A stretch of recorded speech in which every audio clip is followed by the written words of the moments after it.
السلام عليكم ورحمة الله وبركاته. ازيكم يا جماعة؟ عاملين ايه؟ يا رب تكونوا بخير وبراحة بال. انا احمد العشري ودي صوتي من جسر الامل. قبل ما نبدأ الفيديو يا صاحبي ادعمني بلايك او اشتراك في القناة علشان الفيديو ده يوصل لكل الناس.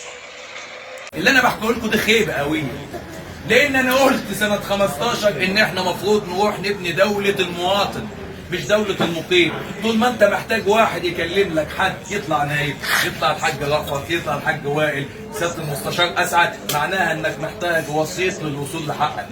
المفروض تاخدوا حقك وتاخدوا حقوقكم لانك مواطن في البلد دي. شوية واجبات اديتها تاخد شوية الحقوق اللي ليك. ما يبقاش في وسيط، لان لو بقى في وسيط تبقى انت مقيم في البلد دي، ما تبقاش اصيل في البلد دي، ما تبقاش مواطن في البلد دي. دور الحكومات ودور الرؤساء ودور المجالس ان يحول البلد دي من دولة المقيم لدولة المواطن اللي ياخد حقه من غير وسيط.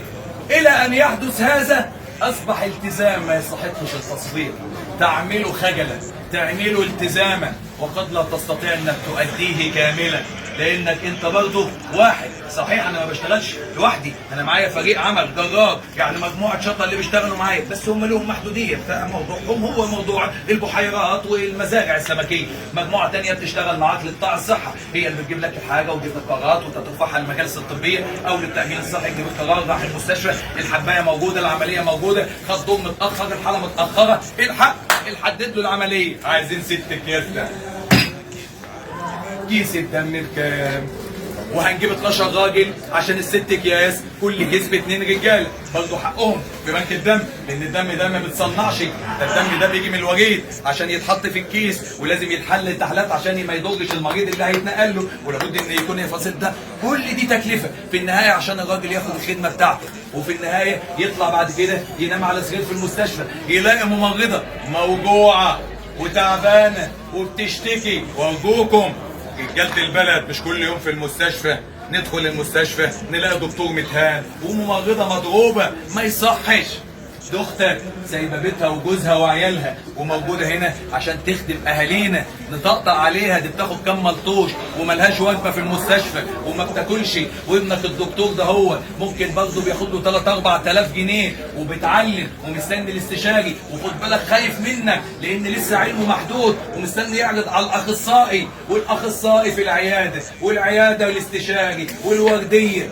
كل ده انت شايفه وكل ده انت بتتعامل معاه، ولا انت قادر تقرص عليه تقطمه، ولا انت قادر تبقى لاين معاه. فلازم تفضل في حاله توازن عشان تقدر تقدم الخدمه وتحافظ على ناسك، وتروح تقف في البرلمان تبقى راجل ملو هدومك، مذاكر القوانين وحاطط راي فيها، وعندك الحيازات. اتقطعت عشان دافعت عن المستاجر الاصلي اللي موجود في بيته وعايزين يطردوه ويقولوا له. انت عارف يا اخويا الراجل ده احدث مستاجر اصلي موجود في مصر قبل سنة 95، لأن صدر القانون 4 لسنة 96 حرر العلاقة ما بين المالك والمستاجر، فما عادش في إيجار قديم من سنة كام؟ 96. معناها إن آخر إيجار قديم كان في ديسمبر. عاملين حملات جروبات بيشتموا ضياء داوود ده على كل الجروبات اللي في مصر، علشان حرام. الراجل عنده 70 سنة ومراته عندها 65 سنة، ولا بقى عنده 80 ومراته 75، وبعد ما خدم البلد دي 30-40 سنه بياخد معاش كام؟ 3-4 آلاف. طلع بعد الرحله دي كلها بضغط، سكر، مش هقول امراض مزمنه من اللي هي ما يرتبش عليها. ماشي، دول علبه الدواء بتاعهم كام؟ لو عنده ضعف في عضله القلب، علبه الانترستو ب 1800 جنيه. لو هياخد علبه هو محتاج علبتين في الشهر، يبتلعوا مرتبه وياكل زلط. طب ده لو مش موجود في التامين الصحي، لو ما قدرش. انا بحكي لكم هوامش من قصاصات الحواديت علشان اوريلك الفيلم بتاع النائب، كيف يعيش النائب اللي عنده ضمير، اللي مش اخدها اعاره 5 سنين يروح يسترزق من وراها. انا جاي لكم كما جئت اليكم، بمقر اللي موجود، اللي بقدم لك كشف حسابي واقول لك ضياف البرلمان وده جدول اعمال البرلمان، عاده للمقر ومواعيد مقابله النائب ايام كذا وكذا. هو ده اللي انا قدرت اقدمه، هو ده الامانه اللي بيني وبين ربنا، لان انا من البدايه قلت ان رضا الله غايه لا تترك، وان رضا الناس غايه لا تترك.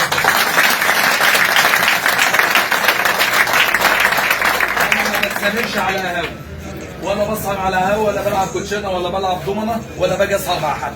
والناس تتقمص، ما شفناكش يا استاذ، مش تبقى تمر علينا. مش همر يا اخي، لا في الخمسه اللي جايين ولا في الخمسه اللي فاتوا. انا تجيلي في مشكله هشتغل.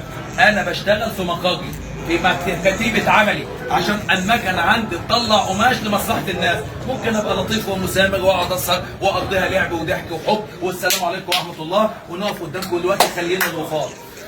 يكون احنا الشغلانه زي اللي بيسرح، اللي بيسرح مش زي اللي قاعد على القهوه. اللي بيسرح هو اللي ربنا هيرزقه، اللي قاعد على القهوه مش هياخد.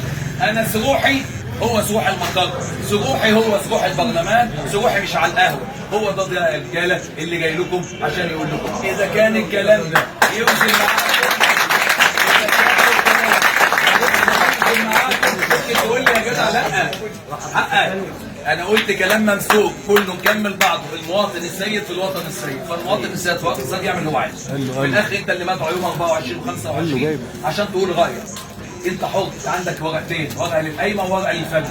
ورقه القايمه هتقول فيها رايك، ورقه الفرد لازم تختار منها اثنين. اخترت واحد باطل، ثلاثه باطل، يبقى لازم تختار منها ايه؟ اثنين عشان يبقى صوتك سليم. هتعمل ايه انت بقى ورا الستاره انت ورايك؟ حبيت تروح اتفضل، انا بدعوك انك تروح. حبيتش تروح برضه رايك، انت اللي مش عايز. بس خد بالك هينعقد برلمان، واظن انتوا شفتوا رئيس الجمهوريه امبارح، ورئيس الجمهوريه ما عجبتوش المرحله الاولى من الانتخابات. نتعشم ان ده يترتب عليه ان يجي ناس افاضل يشيلوا هموم بلادهم. اللي هيشيل هم بلده هيجي يحط همه على همي، القاعه هتبقى كلها هموم، هنقدر نحل للناس. يكون اللي هيجوا مستريحين.